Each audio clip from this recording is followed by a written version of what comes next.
In a quiet corner of the galaxy, far beyond the reach of Earth's telescopes, an ancient race called the Valens lived in peace. For thousands of years, they had studied the stars, mapping the movements of planets and tracking the life cycles of suns. But one day, their instruments picked up something unusual, a strange ripple in space that should not have been there. At first, they thought it was a mistake, a glitch in their equipment. But as days turned into weeks, the truth became undeniable. A massive black hole was growing at an unnatural speed, swallowing everything in its path. The Valens were frightened. They knew what this meant. If the black hole continued to expand, it would consume entire star systems, wiping out billions of lives.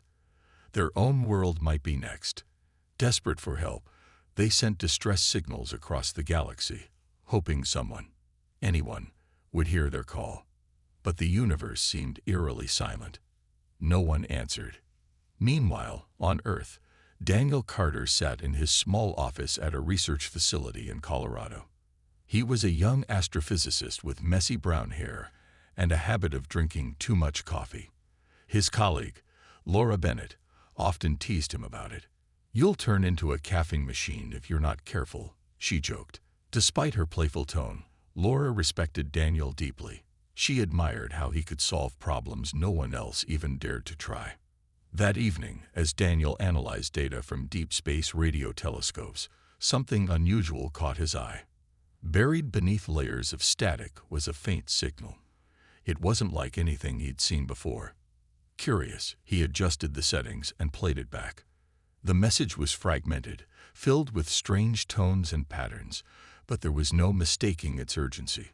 Someone, or something, was asking for help. Daniel immediately called Laura into the room. "Listen to this," he said, replaying the recording. Laura leaned closer, her brow furrowed in concentration. "It sounds alien," she whispered. The two of them spent hours decoding the signal, piecing together bits of information. What they discovered chilled them to the bone. An entire galaxy was in danger, threatened by a runaway black hole. And whoever had sent the message believed it was already too late. "This changes everything," Laura murmured, staring at the screen. "If this is real, we can't just ignore it." Daniel nodded. "We need to act. Now." But convincing others wouldn't be easy. Many scientists dismissed the idea of extraterrestrial life as science fiction. Even fewer believed humanity had any role to play in galactic affairs. Still, Daniel refused to give up. He gathered his team and presented his findings. Some were skeptical, but a few shared his determination. Among them was Laura, who insisted on joining him every step of the way. Their plan was risky. Using Earth's most advanced spacecraft, the *EOS*, they would travel to the source of the signal and investigate. The journey would take months, and there was no guarantee they'd return safely. But Daniel argued that doing nothing was worse. "If we don't go," he told the team, "who will?" After weeks of preparation, the *EOS* launched into the vast unknown. As the ship left Earth's atmosphere, Daniel gazed out the window at the shrinking blue planet below. For the first time, he felt the weight of what they were about to do. Humanity had always dreamed of exploring the stars, but now, those dreams carried a heavy responsibility. Somewhere out there, a civilization was counting on them, and Daniel couldn't shake the feeling that their success, or failure, might shape the future of the entire galaxy. After months of traveling through the endless void of space, the *EOS* finally reached its destination. The crew stared in awe at the sight before them, a planet bathed in shimmering light, surrounded by swirling auroras that danced across the sky like living paintings. This was the Valen homeworld, a place both beautiful and alien. As the ship descended, Daniel Carter felt a mix of excitement and nervousness. He had spent countless nights imagining this moment, but nothing could have prepared him for the reality. The Valens greeted the humans cautiously. They were tall, with translucent, crystalline skin that glowed faintly in the dim light. Their large, luminous eyes seemed to peer straight into Daniel's soul. At first, the two groups struggled to communicate. The Valens spoke in musical tones, their language flowing like a symphony. But thanks to advanced translation software aboard the *EOS*, words began to form between them. Zoran, the leader of the Valens, stepped forward to address the visitors. His voice carried a deep resonance, even through the translator. "We are grateful you came," he said. "Our message has gone unanswered for too long." Daniel nodded, trying to appear calm despite his racing heart. "We heard your call," he replied. "Tell us what's happening." Zoran explained the situation. The runaway black hole that threatened to consume everything in its path. It had already destroyed dozens of planets, including several of their colonies. The Valens had tried everything they could think of to stop it, but nothing worked. "We lack the creativity," Zoran admitted, choosing his words carefully. "That is why we called out to the stars. We hoped someone else might find a way." Laura Bennett listened intently, her sharp mind already working through possibilities. She asked questions about the black hole's size, speed, and behavior. Each answer painted a clearer picture of the threat they faced. Yet, as the conversation continued, she noticed something odd. The Valens seemed hesitant, almost afraid, to fully trust these newcomers from Earth. Later, back aboard the *EOS*, Laura voiced her concerns to Daniel. "They're holding something back," she said. "I don't know what, but I can feel it." Daniel sighed, rubbing his temples. "Maybe they're just scared. If we were in their position, wouldn't we be?" Still, Laura couldn't shake the feeling that there was more to the story. Despite her doubts, she agreed to focus on finding a solution. Together, they brainstormed ideas, drawing on everything they knew about physics and engineering. Eventually, Daniel proposed a bold plan, building a network of artificial gravity wells around the black hole to slow its growth. It was risky, and it would require materials found only in dangerous parts of space, but it was the best chance they had. When they presented the idea to Zoran, the Valen leader hesitated. "Such a task will demand great sacrifice," he warned. "Are you prepared for that?" "We didn't come all this way to turn back now," Daniel said firmly. "If this is what it takes to save your people, and ours, we'll do it." Zoran studied Daniel for a long moment, then nodded slowly. "Very well. You have our support." As the meeting ended, Laura pulled Daniel aside. "Do you really think we can pull this off?" she asked quietly. "I don't know," Daniel admitted. "But if we don't try, who will?" For the first time since arriving, Daniel allowed himself a small smile. Despite the overwhelming odds, he felt a spark of hope. Humanity had always thrived in the face of challenges, and this mission was no different. With determination, and maybe a little luck, they just might save the galaxy. Unbeknownst to them, however, the hardest part of their journey was yet to come. With the plan in place, Daniel and Laura knew the next step was gathering the rare materials needed to build the gravity wells. These materials, called quantum alloys, were scattered across unstable regions of space, places filled with asteroid fields, radiation storms, and hostile scavenger drones. It was a daunting task, but they had no choice. The survival of the galaxy depended on it. Zoran offered what help he could, providing maps of nearby systems where the alloys might be found. However, the Valens themselves couldn't assist further. Their ships were too slow and outdated for such dangerous missions. "This is your fight now," Zoran said solemnly. "We will prepare the construction sites while you gather the resources." Back aboard the *EOS*, the team discussed their strategy.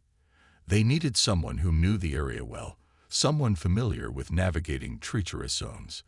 That's when Marcus Flynn introduced himself.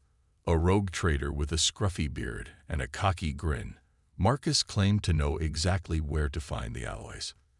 "I've been running cargo through these parts for years," he boasted. "If anyone can get you what you need, it's me." Daniel eyed him suspiciously. "What's in it for you?" he asked. Marcus chuckled. Let's just say I'm not doing this out of the goodness of my heart. Once we're done, I want access to Earth's advanced tech. No questions asked. Laura frowned at the demand, but didn't argue. Time was running out, and they couldn't afford to debate ethics.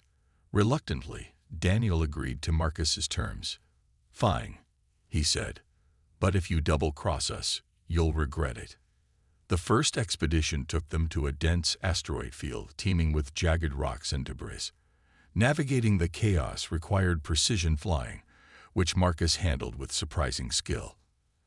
As the crew collected samples of the alloy, Laura kept a close watch on their surroundings. She didn't trust the emptiness of space. It felt too quiet, too still. Her instincts proved right. Without warning, a swarm of scavenger drones appeared, drawn by the activity. The drones were small, fast, and armed with cutting lasers. "We've got company," Laura shouted, her voice tense. Daniel sprang into action, manning the ship's defense systems. Laser beams shot out from the EOS asterisk, striking down several drones, but more kept coming. Marcus cursed under his breath as he dodged collision after collision. "Hold on tight," he yelled, yanking the controls hard to the left. The battle raged for what felt like hours. Just when it seemed they might lose, Marcus executed a daring maneuver, luring the drones into a narrow gap between two massive asteroids. The drones followed blindly, crashing into each other and exploding in bursts of fiery light. When the dust settled, the crew breathed a collective sigh of relief. They had managed to collect enough alloy for one gravity well, but the victory came at a cost. The shuttle used during the mission had sustained heavy damage, and repairs would take precious time. Worse, tensions began to rise among the team. Marcus grew restless, complaining about delays, while Daniel struggled to keep everyone focused. That night, Laura approached Daniel in the observation deck.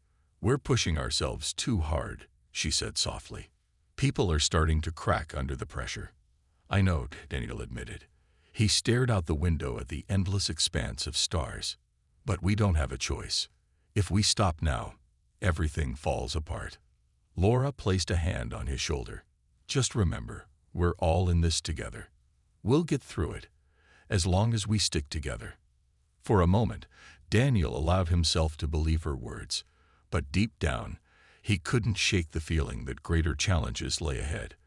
The galaxy was counting on them, and failure wasn't an option. As the days passed, the pressure on the crew of the EOS asterisk mounted. Each mission to collect quantum alloys brought new dangers and tested their limits. The second expedition took them to a region plagued by intense radiation storms. The ship's shields flickered under the assault, and alarms blared constantly. Laura worked tirelessly to reroute power and keep the systems stable, her hands flying over the control panels. Daniel, meanwhile, coordinated with Marcus to chart the safest path through the chaos. Despite their efforts, the radiation began affecting the ship's equipment.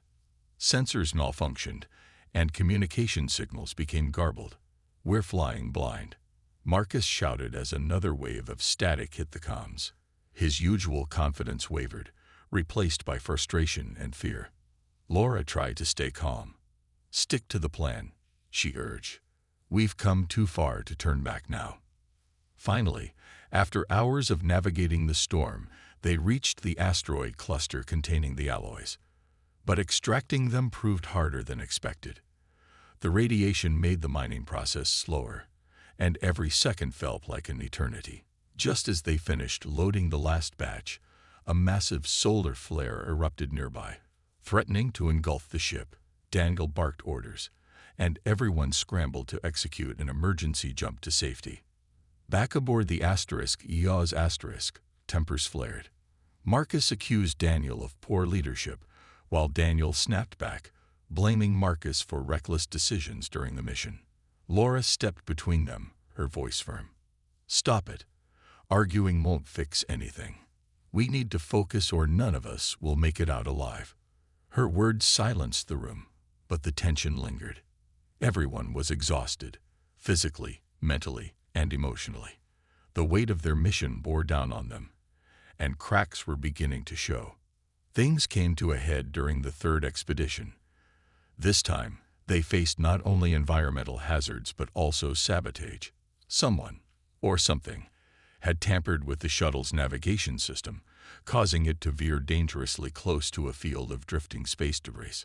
Laura discovered the issue just in time, narrowly avoiding disaster. When she confronted Zoran about the possibility of betrayal within the Valen ranks, he dismissed her concerns.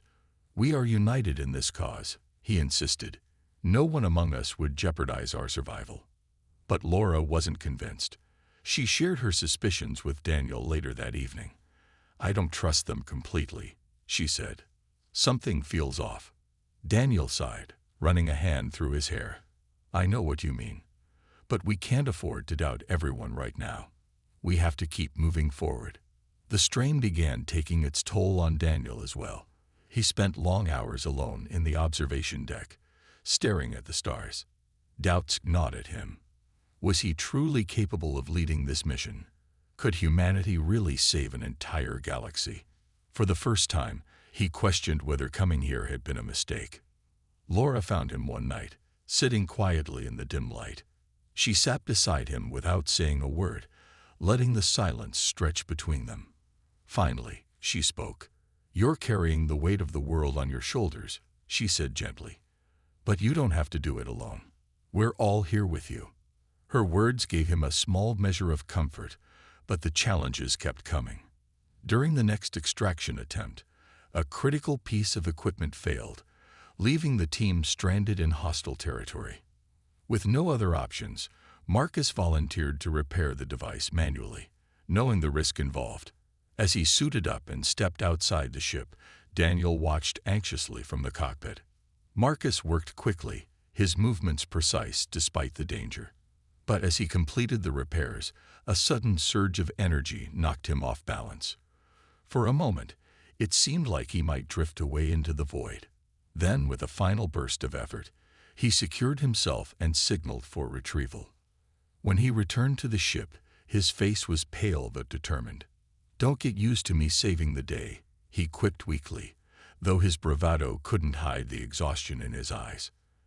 That night, as the *EOS* limped back toward the Valen homeworld, Daniel reflected on how much they had sacrificed, and how much more lay ahead. The galaxy's fate rested in their hands, and failure was not an option. Yet even as hope flickered, it refused to die. The construction of the gravity wells was underway, but the challenges only seemed to grow harder.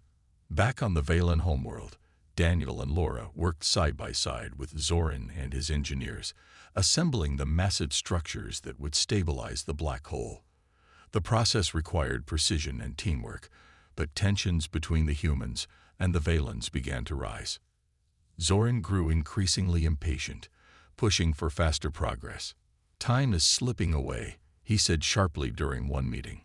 "If we don't finish soon, all this effort will be meaningless." Daniel bristled at the criticism. "We're doing the best we can," he replied, trying to keep his voice steady. "This isn't easy, even for us." Laura stepped in before the argument escalated. "We're all tired," she said diplomatically, "but pointing fingers won't help. Let's focus on what matters, getting the job done." Despite her words, the strain was evident. Everyone was working long hours, barely sleeping or eating. Mistakes started creeping in. One day, a critical component overheated during testing, causing a small explosion that injured 2 Valen workers. Panic spread quickly, and blame flew back and forth. Some Valens accused the humans of incompetence, while Marcus muttered under his breath about alien stubbornness. That night, Daniel sat alone in the makeshift workshop, staring at the damaged part. He felt the weight of failure pressing down on him. What if they couldn't pull this off? What if everything they had sacrificed so far meant nothing? Laura found him there, looking defeated. She sat beside him without speaking at first. Finally, she said, "I know it feels impossible right now, but remember why we're here.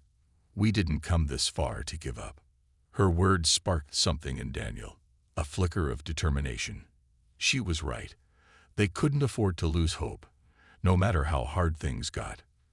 Together, they devised a plan to streamline the assembly process, dividing tasks more efficiently and ensuring everyone had clear roles.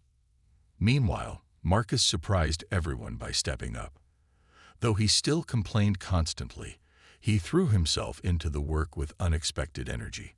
When another piece of equipment failed, he stayed up all night repairing it, refusing help even when offered. "Just let me do my job," he grumbled, though his actions spoke louder than his words. As the days passed, the first gravity well neared completion.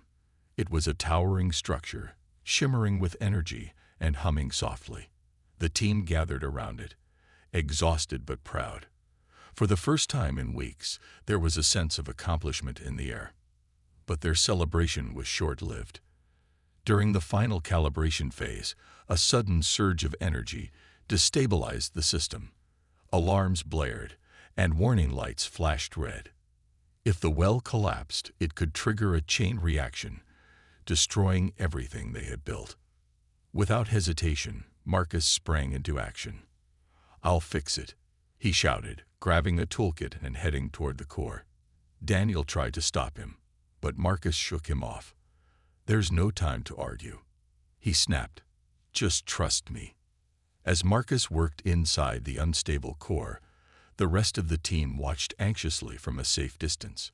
Sparks flew, and the ground trembled beneath their feet. Finally, after what felt like an eternity, the alarm stopped, and the hum of the gravity well stabilized. Moments later, Marcus emerged, covered in soot and sweat. His face was pale, but he managed a weak grin. "Told you I'd handle it," he said hoarsely.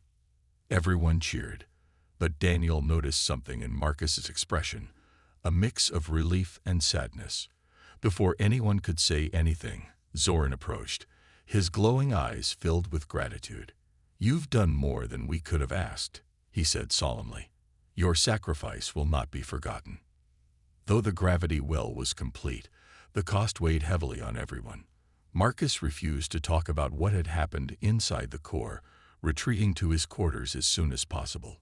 Daniel and Laura exchanged worried glances, sensing that the hardest part of their journey might still lie ahead. Yet, despite the sacrifices and struggles, a glimmer of hope remained. The galaxy wasn't doomed, not yet, and as long as they kept fighting, there was still a chance to save it. The day of activation arrived, and the atmosphere was thick with tension. The gravity wells stood ready, their towering forms glowing faintly against the backdrop of the black hole's swirling chaos. Daniel, Laura, and the rest of the team gathered in the control center, where rows of monitors displayed data streaming in from every angle. Zoran and several Valen engineers joined them, their crystalline faces reflecting the soft light of the screens. "This is it," Daniel said, his voice steady despite the knot of nerves in his stomach. "Once we activate the system, there's no turning back." Laura nodded, her eyes scanning the readouts. "Everything looks good so far. Let's just hope the calculations hold up." Zoran stepped forward, addressing the group. "You have done what we could not," he said, his tone filled with both pride and sorrow. "Whatever happens next, know that your actions will echo through history." As the countdown began, the room fell silent. Each second felt like an eternity, ticking closer to the moment of truth. Outside, the black hole loomed larger than ever, its pull distorting the fabric of space around it.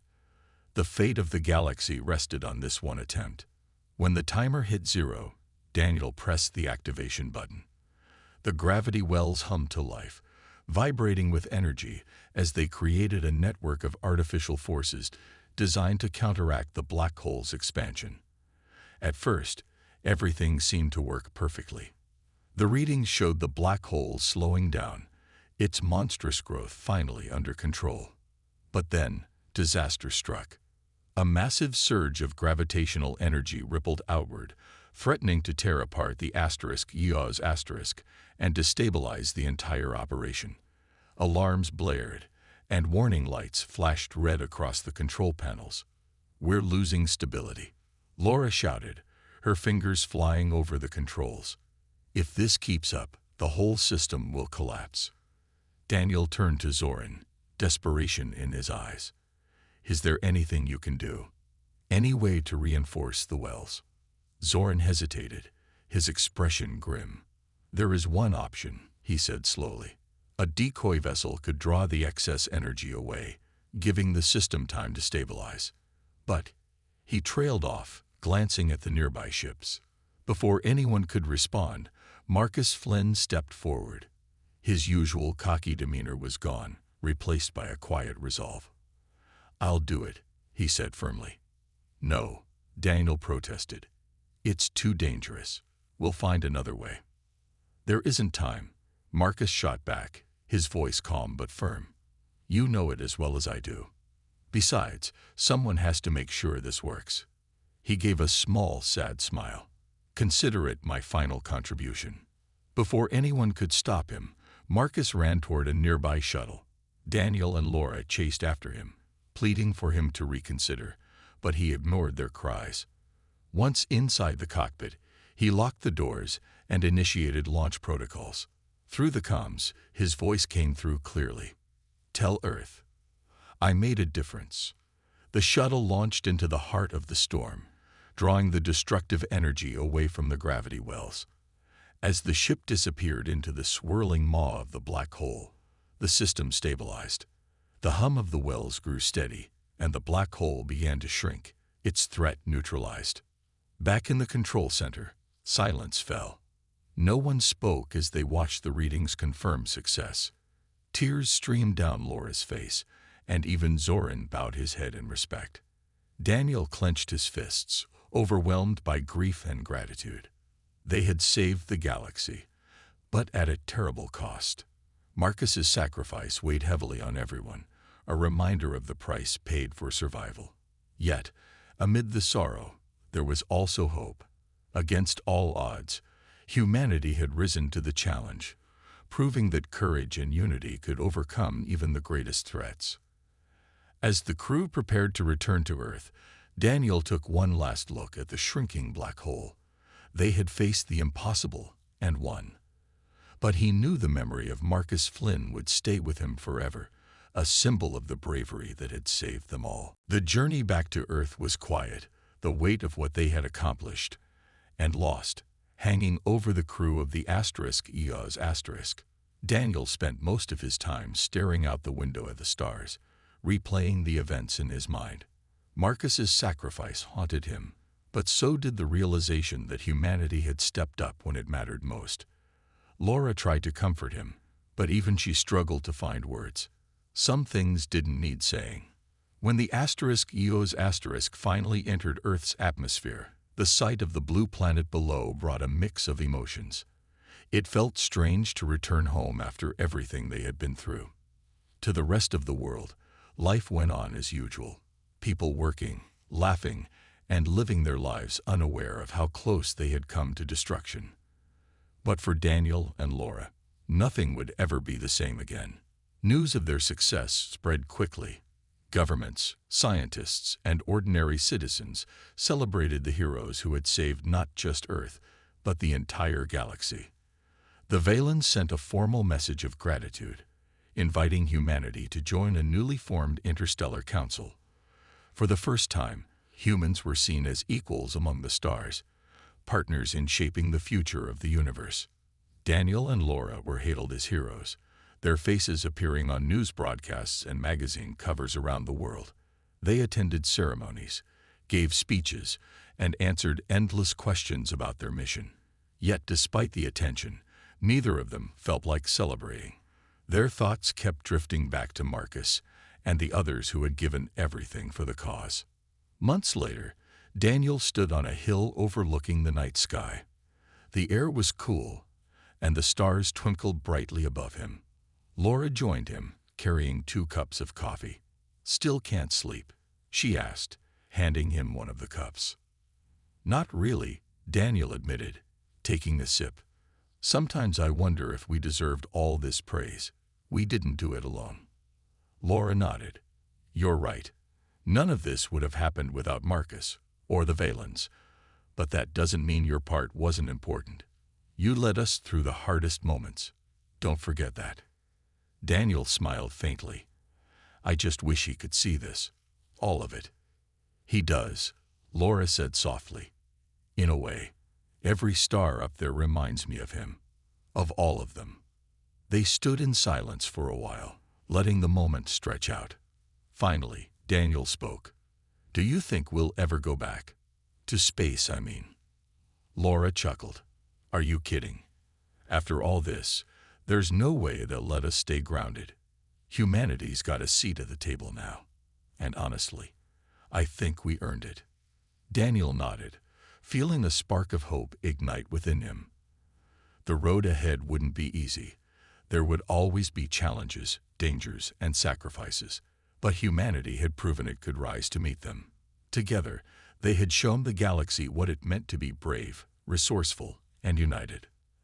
As the first rays of dawn broke over the horizon, painting the sky in shades of orange and pink, Daniel allowed himself to believe in the future. The galaxy wasn't doomed anymore.